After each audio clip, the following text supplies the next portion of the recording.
High, কেমন আছেন সবাই? আশা করি ভালো আছেন। গত পর্বে আমরা এলিমেন্টরের এলার্ট উইজেট নিয়ে আলোচনা করেছিলাম। তো আজকে আমরা এলিমেন্টরের সাউন্ড ক্লাউড উইজেট নিয়ে আলোচনা করব। তো আজকে যারা এই ভিডিওটি নতুন দেখছেন তার উপরে থাকা আই বাটন ক্লিক করে সেখান থেকে আপনারা এই প্লেলিস্টের সকল ভিডিওগুলো পেয়ে যাবেন। আবার ডেসক্রিপশন বক্সেও প্লেলিস্টের লিঙ্কটা পেয়ে যাবেন, সেখান থেকে আপনারা ভিডিওগুলো দেখতে পাবেন। অবশ্যই ভিডিওটি শুরু থেকে শেষ পর্যন্ত দেখবেন এবং কমেন্ট করে জানাবেন ভিডিওটি আপনাদের কেমন লাগলো। তার পাশাপাশি ভিডিওগুলো প্রচুর শেয়ার করে দিবেন যেন সবাই এই রিসোর্সগুলো দেখতে পায়। তো চলুন শুরু করা যাক। প্রথমে আমরা কি করব, ওয়ার্ডপ্রেস ড্যাশবোর্ড লগইন করে নিব। তো আমি বরাবরের মতোই অলরেডি হচ্ছে ওয়ার্ডপ্রেস ড্যাশবোর্ড লগইন করে নিয়েছি এবং একটা পেজ এখানে ওপেন করে রেখেছি। তো প্রথমে কি করব, জাস্ট এখান থেকে আমরা একটা স্ট্রাকচার নিয়ে নিব এবং এখানে আমরা একটা কন্টেনার নিয়ে আসবো। এখন জাস্ট আমি কি করব, এই যে আমার স্ট্রাকচারটি রয়েছে জাস্ট এর হাইটটা একটু আমি বাড়িয়ে দিব এবং হচ্ছে আমি কি করব, জাস্ট স্টাইলে গিয়ে জাস্ট এর কালারটা একটু ব্যাকগ্রাউন্ড কালারটা আমি চেঞ্জ করে নিব। আমি কালারটা কিন্তু চেঞ্জ করে নিলাম এবং আমি কী করবো, জাস্ট এটার হচ্ছে আমি লেআউট থেকে আমি এটা জাস্টিফাই সেন্টার করে দিলাম।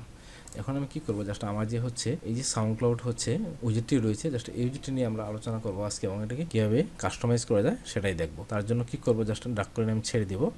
তো দেখেন আমার কিন্তু হচ্ছে উইজেটটি এখানে চলে আসলো এবং প্রথমেই দেখেন বাপাসে কি রয়েছে, প্রথমে হচ্ছে লিঙ্ক। আমার এখানে একটি লিঙ্ক রয়েছে যার মাধ্যমে এই আমাদের হচ্ছে সংটি এখানে চলে আসছে। তারপর কি রয়েছে দেখেন, এখানে হচ্ছে অটো প্লে। আমরা জাস্ট যদি এটা অন করে দিই এটা কিন্তু এখন অটো প্লে হচ্ছে, নো করে দিই তাহলে কিন্তু এটা কি হবে, আর অটো প্লে হবে না। তারপর কি হচ্ছে বাই বাটন, এখানে জাস্ট আমাদের বাই বাটনটি নাই। যদি বাই বাটনটি থাকতো আমরা কি করতে পারতাম, এটাকে হচ্ছে চাইলে হাইড করে রাখতে পারতাম এবং শো করে রাখতে পারতাম। যেহেতু এটা নাই এখানে আমরা কি করবো, জাস্ট এটা হাইড করে রাখবো।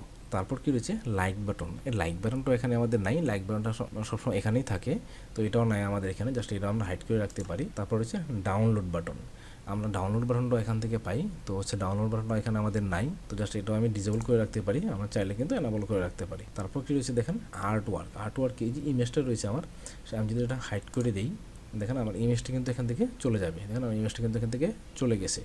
আমি যদি আবার এনাবল করে দিই তাহলে দেখেন আমার কিন্তু ইমেজটা এখানে চলে আসছে। তারপর রয়েছে শেয়ার বাটন কি, এই যে দেখেন উপরে একটা শেয়ার বাটন রয়েছে, এটা হচ্ছে শেয়ার বাটন। আমরা যদি জাস্ট এটা হচ্ছে কি করি, ডিসেবল করে দিই, দেখেন আমার শেয়ার বাটন কিন্তু হাইড হয়ে গেল। আবার যদি জাস্ট এটা এনাবল করি দেখেন আমার কিন্তু বাটনটা এখানে চলে আসলো। তারপর কি রয়েছে কমেন্টস এই অপশনটা এখানে নাই, আমরা জাস্ট এটা চাইলে হাইড বা শো করে রাখতে পারি, জাস্ট হাইড করে রাখলাম। তারপর কি রয়েছে দেখেন প্লে কাউন্টস, এটা কি, এই যে দেখেন কর্নারে একটা অপশন রয়েছে 849K, মানে এটা হচ্ছে 849K বার হচ্ছে সংটি চালু হয়েছে, জাস্ট এটাই হচ্ছে এখানে দেয়া যে হচ্ছে 849K। আমি জাস্ট যদি হাইড করে দিই দেখেন এটা কিন্তু আর এখানে শো করতেছে না। তো এইভাবেই কিন্তু হচ্ছে আমরা কি করতে পারি, এখানে হচ্ছে আমাদের যে হচ্ছে বিভিন্ন অপশনগুলো রয়েছে সেগুলো হচ্ছে আমরা কন্ট্রোল করতে পারি। তারপর কি রয়েছে দেখেন ইউজার নেম কোনটা, এই যে দেখেন একটা নেম রয়েছে এখানে, এটা হচ্ছে ইউজার নেম, জাস্ট আমি হাইড করে দিলাম, দেখেন আমার ইউজার নেমটা কিন্তু এখান থেকে চলে গেল। আমি যদি আবার এনাবল করে দিই তাহলে দেখেন আমার নেমটা কিন্তু এখানে চলে আসলো। তারপর হচ্ছে কন্ট্রোল কালার, এই যে কালারটা রয়েছে বাটনটা সেটাই হচ্ছে কন্ট্রোল কালার, জাস্ট আমি এটা দিয়ে দেবো হচ্ছে ব্ল্যাক, দেখেন আমার কালারটা কিন্তু ব্ল্যাক চলে আসলো। এভাবেই হচ্ছে আমরা আমাদের যে এই যে সাউন্ড ক্লাউড উইজেটটি রয়েছে সেটা ব্যবহার করতে পারি একটি ওয়ার্ডপ্রেস ওয়েবসাইটের ভিতর এবং এর বিভিন্ন অপশনগুলো এখান থেকে আমরা কি করতে পারি, শো এবং হাইড করে রাখতে পারি। তো আশা করি আপনারা বুঝতে পেরেছেন যে একটি ওয়ার্ডপ্রেস ওয়েবসাইটের ভিতর কিভাবে আমরা এই সাউন্ড ক্লাউড উইজেটটি ব্যবহার করব। তো এখন আমরা দেখবো যে হচ্ছে এই যে এখানে লিঙ্কগুলো আসছে, এই যে লিঙ্কটা আসছে এখানে সাউন্ড ক্লাউডের, এটা কোথা থেকে আসছে, জাস্ট আমরা কি করবো, জাস্ট এইখান থেকে জাস্ট ওয়েবসাইটে যাব, ওদের সাউন্ড ক্লাউড যে হচ্ছে ওয়েবসাইটটি রয়েছে জাস্ট ওইখানে যাব এবং জাস্ট পেস্ট করে দিলাম। তো দেখেন আমাদের সামনে কিন্তু হচ্ছে ওদের ওয়েবসাইটটি চলে আসলো। তো এখানে দেখেন হচ্ছে এই সাউন্ড ক্লাউড ওয়েবসাইটটি মূলত হচ্ছে একটি অডিও ওয়েবসাইট, এখানে হচ্ছে বিভিন্ন অডিও গানগুলো হচ্ছে পাওয়া যায়। তো জাস্ট আমরা কি করব, জাস্ট একটা হচ্ছে আমরা এখান থেকে জাস্ট এই গানের যে লিঙ্কটা রয়েছে জাস্ট আমরা এটা হচ্ছে কপি করে নিব। দেখেন আমার এখানে জাস্ট আমি এই লিঙ্কটা কপি করে নিলাম, কপি, এবং জাস্ট আমি যদি জাস্ট উইজেটে যাই জাস্ট এখানে আমি কি করব, জাস্ট এটা হচ্ছে পেস্ট করে দেব,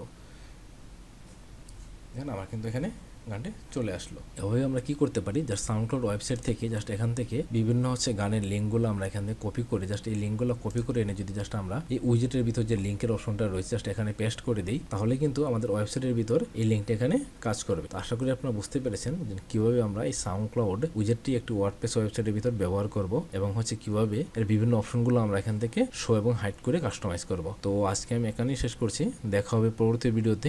একটি কথা, পরবর্তী ভিডিও পেতে অবশ্যই আমার চ্যানেলটি সাবস্ক্রাইব করে রাখবেন এবং পাশে থাকা বেল আইকনে ক্লিক করে রাখবেন। তো ভালো থাকেন সবাই, দেখা হবে পরবর্তী ভিডিওতে।